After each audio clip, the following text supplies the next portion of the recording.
Hello there, Leos. Welcome to your tarot reading. I am so terribly sorry that this video is so late. I hope it is still helpful for you. I hope you are still finding it, that it resonates. And whatever you're dealing with for this month, I hope that this provides a little bit of guidance for you. So I actually had two messages that came out for you. So I'm going to talk about them in succession, okay? So first of all, when I was shuffling out the spread, it took me a really long time to form like an image, and then once that image came out, the cards started coming out.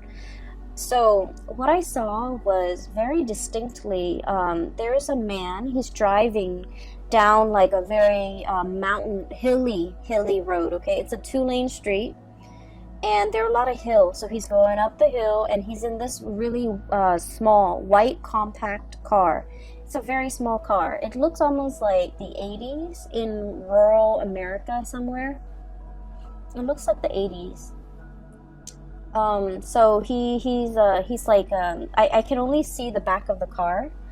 And then he goes up the hill, and then as he descends the hill, you see this power plant, okay? And power plants has that insignia that denotes radiation. So there's a power plant. It's white. It's looming in the distance. So it seems like that's his final destination. And then you see him getting closer and closer. The power plant looms larger and larger. It's emitting smoke. And then his car kind of stops at the gate. There's like security. He gets through, gets to the base of the power plant, and he steps out of the car with a full suit and also his briefcase, okay? So I was thinking that he works there. He works in this very intimidating, looming, like, it seems like for many of you, you might work in an environment, in an organization that is like heavily scrutinized. Okay, that's what it feels like to me, because the power plant is huge. It's emitting smoke, so who knows what it's allowing to leak into the environment, right? And then on top of that, it has this huge radiation sign. Okay, is huge. The emblem is like on the side of those smokestacks almost. So I feel that for many of you, for whatever reason, there's a lot of commotion around the work that you're doing. Either the company, the organization is facing a lot of scrutiny from the press, from the public, from the neighbors even that surround that physical structure. And so I do feel like, I feel that a lot of you guys identify very strongly with the work that you do. You want work that is meaningful. You want work where your skills and your talents can be on full display. And especially for many of you, you might be like the voice, the face, the model, the mascot for whatever it is that you're working at. You might be a sales rep, for example, for a company that you work at. So you're kind of like the face of the product, okay? You could be very visible in the limelight, especially for many of you. A lot of Leos are politicians, okay? And so I do feel there's a lot of like, you're kind of like in an environment that might be facing a lot of scrutiny, and you're doing the damage control. You might be the PR person that everyone reaches out, and you might have to deflect questions, you might have to create your own red herring in order to distract people from something. From something. You might be hired to take on a position so that you can do damage control. You might be hired on by a firm in order for them to fix something that they've made a mistake on. Now, we are moving away from that November time frame, and November time frame was problematic, especially for a lot of work environment, and especially for when it comes to their public image, because we had a very profound Mercury retrograde period where a lot of deeply buried things are coming to light, okay, or were coming to light. It was in the sign of Scorpio, And so I felt like a lot of things that people kind of sweep under the rug, a lot of deep, dark held secrets, especially as it pertains to companies, organizations, and work environment and things like that. Things that people in power were trying to hide from the public, or truths that they were trying to distort, or you know, just things that they shove away when no one is looking. I feel that all of that might have come to light recently, and as a result of it, you're kind of called in to do some damage control. Okay, so that's what I was feeling. I just feel like the work environment that you're in is facing a lot of scrutiny. The people you might work with, they might have their own personal issues that's facing a lot of scrutiny. Okay, and they're faced with a lot of scrutiny. And I am sensing a lot of people will come to you for the month of December, asking for advice, like, should I do this, should I do that, because they're really concerned about their public image. And you know, it doesn't mean that they're superficial or vain or shallow. I just feel like there's something going on here where somebody's job might be at stake, and you're kind of called in to either provide some guidance, provide some legal advice, expert advice even, how to de-escalate tension, how to de-escalate a potentially volatile situation, how to, you know, do all of those things. Okay. I also feel like, you know, you're good at your job. You're paid very well. For many of you, you're paid very well for the work that you're doing. But behind it, I feel that, you know, it's a job. So you try to do what you're told. So for example, you work with you're hired on as a contractor to do some damage control for a company, and you might not like that company very much. And so, you know, even if you don't agree with it, agree with the things they're trying to hide, the things that they're trying to sweep under the rug, you're hired to do this job. And so you will do it to the best of your capabilities. So I don't see any moral, ethical conflicts here. I just feel almost as if there's a lot of fires to put out. Okay? So going back to that image, there's a second part. So, you know, he steps out, and he's in a suit, really nice suit, in this mini car, but he's in a suit, and he holds a briefcase. And so, you know, my initial thought was, oh, he works here, he's an employee. But then I see him like with in that briefcase. It's not like papers or laptop or things like that. I guess in the 80s they didn't have laptops. It's not like papers.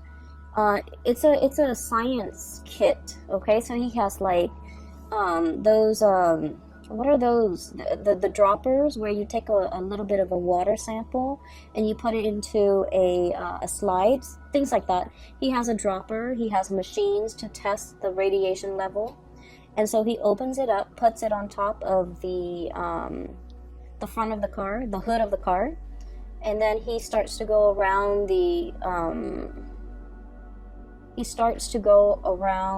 area,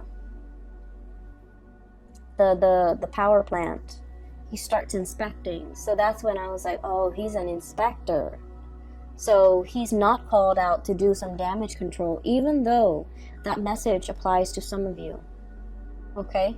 But on the other hand, you might be also called in to inspect, to appraise, to make a final determination on something, to see whether or not it's sound, whether or not it's safe, whether or not it meets the regulation and the standards.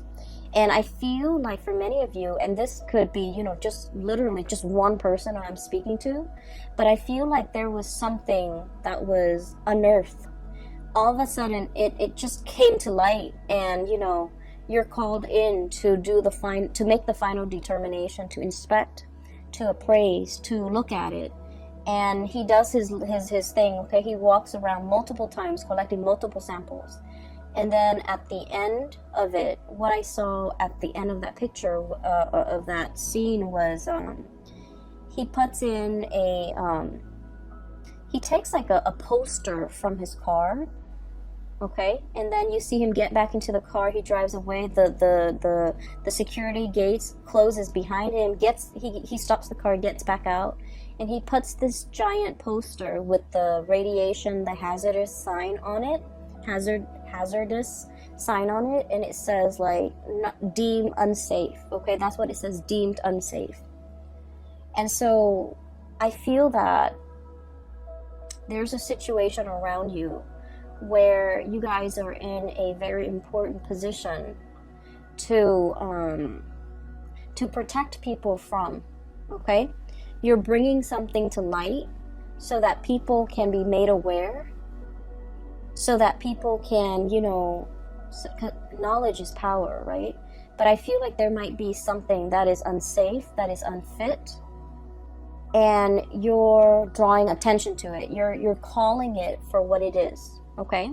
So in a way, this could be in a work environment, but then I also feel that for many of you, the word unfit parent came in, okay? So you might be, for example, a social worker, where you're inspecting homes, the home environment. Is this a safe place for children to be in? You might be inspecting like a retirement home where they take care of elderly people.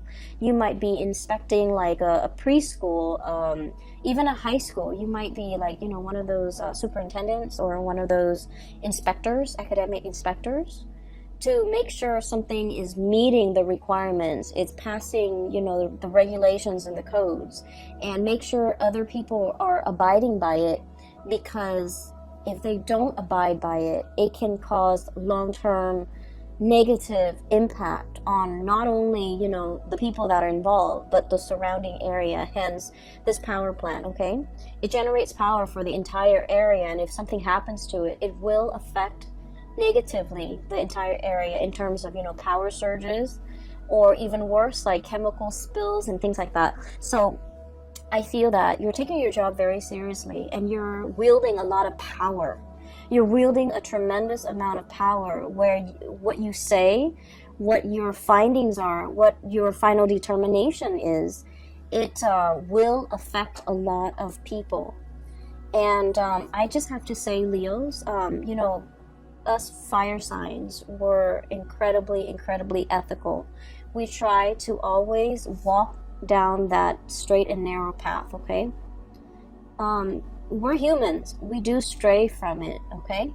But I do feel that for a lot of fire signs in general, ethics and morality goes a long way. You know, there's always a right and there's always a wrong. And we don't really mix the two, okay? Water signs always know there's a right and a wrong, but they make justifications based on their emotional attachment to a specific outcome. Air signs can rationalize. They rationalize, well, it's wrong in this context, but it could also be right in that context. I feel like for a lot of fire signs, there's a right and there's a wrong, and no matter what the circumstance, you know, the circumstance doesn't justify whether or not something is right or wrong. Those things are not malleable. And so I feel that you are wielding a tremendous amount of power here, and you're doing the right thing, because you understand that by, I guess, succumbing to, you know, pressure, or by not listening to your own sense of morality, it affects a lot of people around you, a lot of people that might not even be family members, that you might not even know them, you know, personally, but it affects their families, it affects their livelihoods, it affects their health. And so you're doing everything that you can to make your final determination on something, possibly to close something down, to shut something down that's not healthy, or to, you know, or to like find justice in a situation, okay? I see a lot of people here where you might be looking at, you know, the way somebody is raising a child, the way somebody is taking care of another person, and you're disagreeing with the way in which they do things. And for some of you, you know, it is the holiday season. We're going to be dealing with a lot of family members, so I do feel some of these issues are coming up in the family unit. You know, it's like, you should have done this as a mother, you should have done that as a father, you shouldn't treat your parents like this. You know, all of those discussions, I feel is coming into the picture, and I keep seeing like unfit. Somebody's unfit to do something. Somebody is unfit to take care of themselves, or they're not mentally there, and they have somebody else who's managing their estate, or who's like a power of attorney, and that person is unfit because they're taking advantage of the person who's not able to take care of themselves. So I feel like all of these ethical, moral debates are coming into the picture, and I do see you discussing all of these things with family members in a very passionate manner. I don't see it being like an argument where we're arguing and screaming and slicing each other left and right. I don't see that. I just feel heavy discussions over somebody's qualifications, over somebody's capabilities, over whether or not something is fit, or whether or not the situation needs to be shut down and closed off. Okay, so that's what I'm seeing. And we're 16 minutes into the reading. I just wanted to get that out of the way, okay, because I felt like it's much calmer now. I feel a lot calmer. The power plants, the looming sign, that radiation sign is so strong. Like it was so big, it was so visible, and I feel that that message needed to be conveyed, because I feel like there's a potentially toxic, hazardous situation, and it needs to be called out. It needs to be labeled for what it is, so that people know to avoid it, and it needs to be shut down. Okay, so that's just the bottom line. On the other hand, on a lighter note, okay, I do see two people here. So let me talk about these two people. I feel like that was the work situation. So let me talk about these two people here. I have one person who is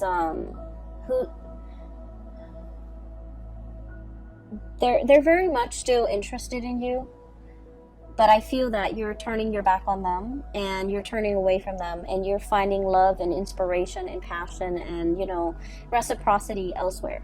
Okay, I feel that you are upset and frustrated with this person, and this person is showing up here as the Knight of Cups. Okay, it seems almost like he's got a blob. It's like a paper bag over his head. Okay, that's what it feels like, doesn't it? So I feel that you are frustrated with this person. I feel that they do a lot of things that frustrate you. I also feel like they're overly affectionate and possibly a little bit needy. And I also feel that they're looking for you, wondering what you're up to, thinking about you, possibly even, trying to reach out to you. And I feel that you respond when you want to, but this person is no longer kind of like your top priority. I feel like once upon a time, the love between the two of you might have been very hot and heavy, okay? Because I do see an energy of like opposites attract. There might be a huge age difference. There might be like a cultural difference. There might also be like, it might be like an interracial coupling type of a thing. But I feel like there's a certain degree of,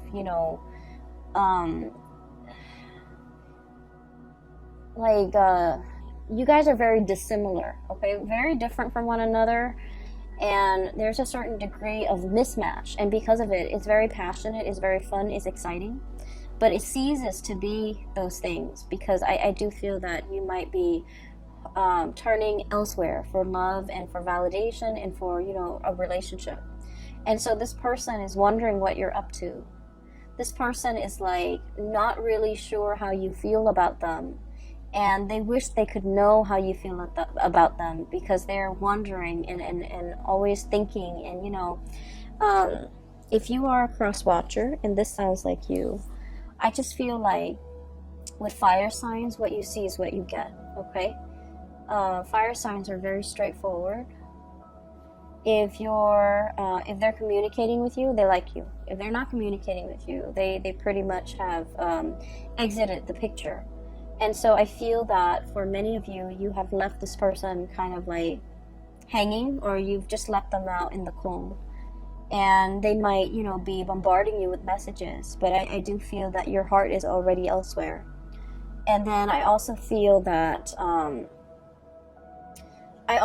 for some of you, you might, in like at the end of the day, decide that this whatever you had with this past person, I feel like it was lacking in emotional depth. It was lacking in, like, you know, it's like you talk about one thing and then they don't have an interest in it, so they steer the subject somewhere else. Or they talk about a certain topic and you have no interest in it, and so you just kind of like change the topic. So I feel like there's very little compatibility, and it created a situation where there was no chemistry.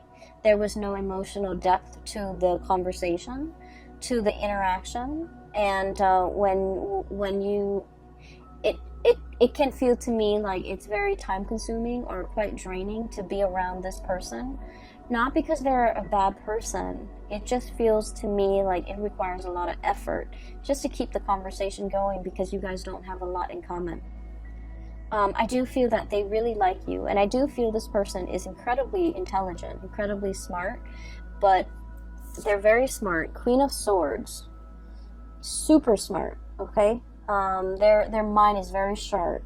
They're very discerning and perceptive, and you know, they're probably like the really book smart type of person, but emotionally they're not very intelligent.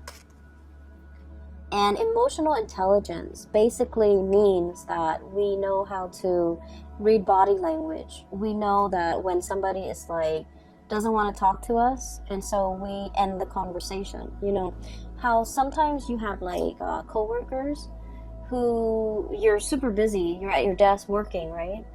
And they see that you're working, but they keep talking and talking and talking. And you don't want to be rude and tell them, hey, you know, I'm working, get out of here.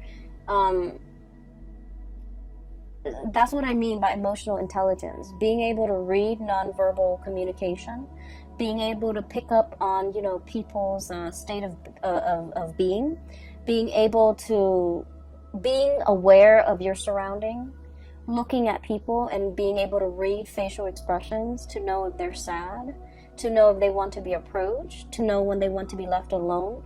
Emotional intelligence. So I feel like somebody here is very incredibly intelligent, but they might lack the emotional intelligence, okay? And so I feel almost like, you know, you could have a bad day and you want to talk to them about your bad day, and they, you know, you look distressed, right? And they should know that. And then rather than letting you vent, letting you talk, they steer the topic away from something that is not even remotely important. And so I feel that it frustrates you, and it hurts you too, to feel that you're not validated, okay? To feel that they're not acknowledging that you've had a bad day. They're not acknowledging your distress. They're not picking up on these cues. And you're wondering, you know, if they care about me, they should be more attentive. They should be more considerate. But I just feel that they're lacking in the ability. It's not the ability to sympathize or empathize. If they're aware, then they would know. They're just lacking in the ability to pick up cues. Hence, this person, it's almost like they've got that plastic bag or the paper bag over their head. They're walking around, you know, not a bad person at all, but they're lacking in being able to know their environment, being able to sense their environment, being able to navigate their environment successfully in an emotional way, okay? So this is somebody that is that doesn't form emotional attachments, and so they're kind of you know, their friendship circle might be very, very small. It might also be quite superficial. They don't have depth to their relationships with other people, and I feel that you're understanding that. I do see you turning away. We have here the Knight of Cups and the Ace of Wands.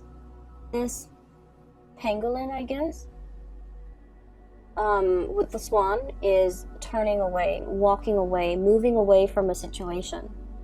mainly because I do feel that you need more validation. You need that sense of reciprocity.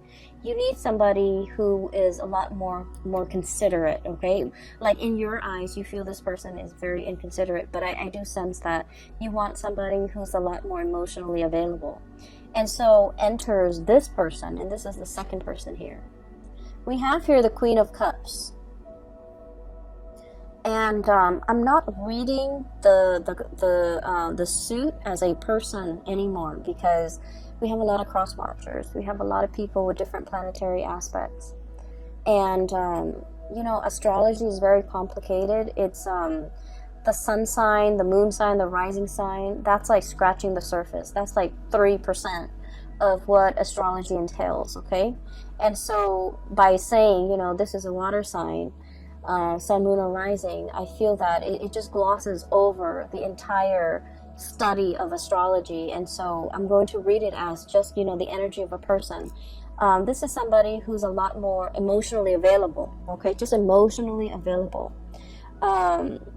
You have a strong emotional connection with them. And because you have such a strong emotional connection with them, you start to feel passion and chemistry with them. You start to feel, and I do feel like this person is quite attractive, very beautiful, very attractive. I'm seeing somebody who's like very well dressed, okay? Like they dress really, really well. They look presentable, they look very nice, they smell good, they're always clean. They're made up, so like they could have a lot of not a lot of makeup. There's nothing wrong with wearing a lot of makeup, but I feel like they're dressed to go out. Like every time you see them, they look picture perfect. They're dressed to go out. They take care of themselves. They look great. They're beautiful and attractive, and you know, they just look clean, and they just look like they know what they're doing. That they know that they're aware. You know, whereas this person was kind of like fumbling in the dark. This person is very aware, and so you're shifting from the energy of one person who's kind of clueless to another person who's a lot more, I guess, considerate, a lot more attentive, a lot more observant. A lot more observant. I also feel that you could be dating two people. One person is quite fun.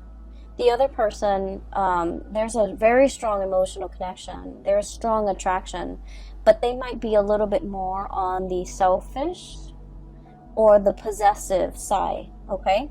So one person might be a little bit more possessive. Like, I didn't mean to say selfish, I meant to say jealous, but selfish came out, so maybe. So selfish, or like they're a little bit more wrapped up in what they want, in their emotions, in what they want, in what they want to hold on to. And I feel like the emotions are very, very intense, okay? This is somebody that, you know, you've dated them for a really short time, and they talk about love. And it's not like they're just blurting it out. I feel that they feel emotions very strongly, and so they want to express themselves. And they're just very honest, very open with how they feel, and they know how they feel at all times. Whereas this person was not like that. They held back. They didn't communicate emotionally. And so this is a breath of fresh air for you. I would urge you, the passion is really strong here, Ace of Wands. I would urge you to slow down. You're kind of like going from one extreme to the other. That's what it feels like to me. And so I would urge you to slow down, because I feel like this person over here, there's a lot of passion, there's a lot of chemistry. You guys are a very good match. But they might be in a position where, you know, they're thinking about like, let's put a ring on it. Let's get married. Let's start a family. And it's like 3 weeks into the relationship, and they're already planning these things. And so I do feel possessiveness. I do see a sense of jealousy with this person. It's someone who's fiercely loyal, but they're also fiercely protective of the things and the people that they love, okay? She's like gripping and holding on to this lobster. And then I also feel like the realization here with this Judgment card is you're a little bit taken aback by the intensity of this person. When you were dating this person, you wanted intensity, you wanted passion, you wanted intensity, and then so this relationship was lacking in that, so you might have moved away from it, and now you're meeting exactly the person that you were hoping for, intensity, passion, and then you realize that the intensity is too much. So you're kind of like stuck in this loop, okay? And that's what I mean by you're moving away from one extreme and landing yourself in the other end of the spectrum. And so if you're still dating this person, I almost feel like, you know, it's that hazardous sign. It's that hazardous sign where it's telling you to caution. It doesn't mean they're bad people. It just means, you know, you have to think about